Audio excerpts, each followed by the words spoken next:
Megastar Chiranjeevi 69వ జన్మదిన వేడుకలు గురువారం పాతగుంటూరు ఆంజనేయ స్వామి గుడి ప్రాంగణంలో ఘనంగా జరిగాయి. ఈ వేడుకలకు ముఖ్య అతిథిగా నియోజకవర్గ ఎమ్మెల్యే నసీర్ అహ్మద్, జనసేన పార్టీ రాష్ట్ర ప్రధాన కార్యదర్శి బోనబోయిన శ్రీనివాస్ యాదవ్లు పాల్గొని జన్మదిన కేక్ ను కట్ చేసి అందరికీ శుభాకాంక్షలు తెలిపారు. సందర్భాన్ని పురస్కరించుకుని నేతలు మాట్లాడుతూ సినీ జగత్తులో తనకంటూ ఒక ప్రత్యేక స్థానం సంపాదించుకోవడంతో పాటు సేవా కార్యక్రమాలు చేయడంలో కూడా తనకు సాటి లేదని నిరూపించుకున్న గొప్ప మనసున్న మనిషి చిరంజీవి అంటూ కొనియాడారు. ఈ కార్యక్రమంలో టీడీపీ, జనసేనకు చెందిన సభ్యులు పెద్ద సంఖ్యలో పాల్గొన్నారు.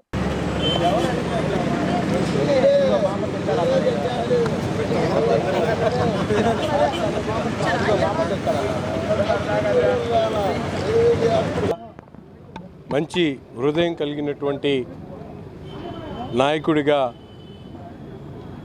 ఉన్నటువంటి మెగాస్టార్ చిరంజీవి గారి 69వ జన్మదినాన్ని పురస్కరించుకొని ఈరోజు రాష్ట్ర వ్యాప్తంగా ఆయన అభిమానులు పెద్ద ఎత్తున జన్మదినోత్సవాలు జరుగుతున్నటువంటి పరిస్థితులు.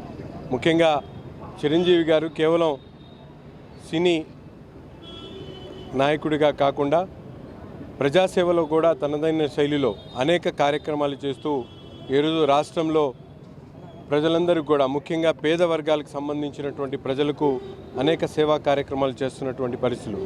మెగా రక్తదానం పేరుతో వందలాది మంది ఆయన అభిమానుల ద్వారా రక్తాన్ని సేకరించి ప్రజలకు అవసరమైనప్పుడు తనదైన శైలిలో వాటినన్నింటిని కూడా అందిస్తున్నటువంటి పరిస్థితులే కాకుండా ఈరోజు ప్రజా అవసరాల కోసం ఆయన ఎప్పుడు అవసరం ఉన్నా కూడా నేనున్నాను అంటూ మా గుంటూరు తూర్పు నియోజకవర్గ ఎమ్మెల్యే నజీర్ గారు, స్థానిక కార్పొరేటర్ అశోక్ గారు, స్థానిక నాయకులు, జనసేన పార్టీ నాయకులు, టీడీపీ నాయకులందరికీ కూడా నమస్కారాలు తెలియజేసుకుంటూ, చిరంజీవి గారు స్వయం కృషితో ఏ విధంగా సినీ రంగం నుంచి కానివ్వండి, రాజకీయ రంగం నుంచి కానివ్వండి, ప్రజాసేవ రంగంలో కూడా ఆయన ఏ రకంగా విజయాలు సాధించారో మనందరికీ తెలుసు.